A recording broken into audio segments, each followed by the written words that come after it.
అనకాపల్లి బెల్లం మార్కెట్ అండి ఇది. అందరూ చాలా మంది బెల్లం ఎక్కడి నుంచి వస్తుందని అందరూ అనుకుంటారు కదా, కానీ అనకాపల్లి నుంచి బెల్లం ఫేమస్, ఇక్కడే వస్తుందండి మార్కెట్. అన్ని పల్లెటూర్లు చిన్న చిన్న విలేజ్ నుంచి అంతా అనకాపల్లికి తీసుకొచ్చి మార్కెట్కి ఇస్తారండి. మార్కెట్కి ఇచ్చిన తర్వాత రైతులు వెళ్ళిపోతారు.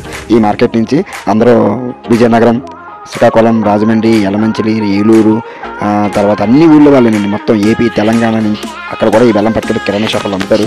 మనకు అందరికీ తెలిసిందేనండి, కేజీ అర కేజీ బెల్లాన్ని తెలుసు, కానీ ఎంతెంత బెల్లం సప్లై ఎక్కడి నుంచి అవుతుందని అందరికీ తెలియదండి. వీళ్ళందరూ వర్కర్స్ అండి. ఈ వర్కర్స్ నుంచి నుండి ప్యాకింగ్ చేస్తున్నారు కదా, కవర్ ప్యాకింగ్ చేసి వెయిట్ వేసి ఆ లోడ్ ఎక్కించి అన్నీ కూడా ప్రతి ఊరికి కూడా పంపిస్తారండి వీళ్ళు.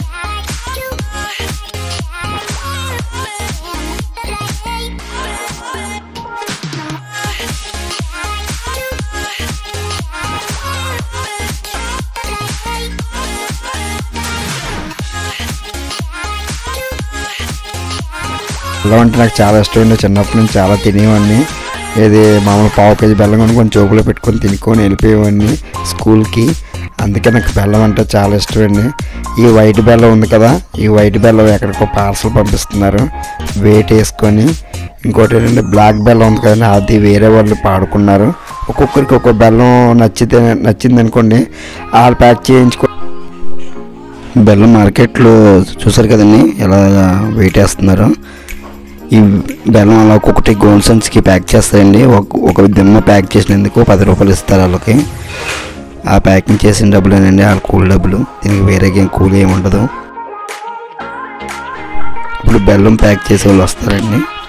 బెల్లం ప్యాక్ చేసేటప్పుడు ఏ దిమ్మలు ప్యాక్ చేయాలని చూసుకుంటారు, ఎన్ని దిమ్మలు ప్యాక్ చేయాలో చూసుకుంటారు. చూసుకున్న తర్వాత ఈ బెల్లం దిమ్మల దగ్గరికి వెళ్తారండి.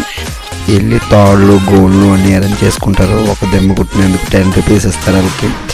అయ్యేనండి వాళ్ళ పాపం కూలే ఉండరు. దిమ్మ మీద పెట్టారు కదండి, గోన్తో మడతేస్తారు. చూసారు, మడతేసి దారం ఎక్కించి ఆ బెల్లాన్ని ప్యాక్ చేస్తున్నారు కదా, అదిగోండి. అలా ప్యాక్ చేసినందుకు 10 రూపీస్ అనుకున్నాను, కానీ 10 కాదంటండి, 3 రూపీస్ అంట. అంటే గోల్ని ఆలేస్తారు, దానికి తాడు కూడా ఆలేస్తారు. ప్యాక్ చేసినందుకు 3 రూపీస్ అంటండి. చాలా కష్టం కదండి, అంత డబ్బులు తక్కువ అంటే. అంతే, కష్టపడినాడు ఎప్పుడు అంతేనండి, ఎక్కువ డబ్బులు రావు. కష్టం అంతా వాళ్ళదే.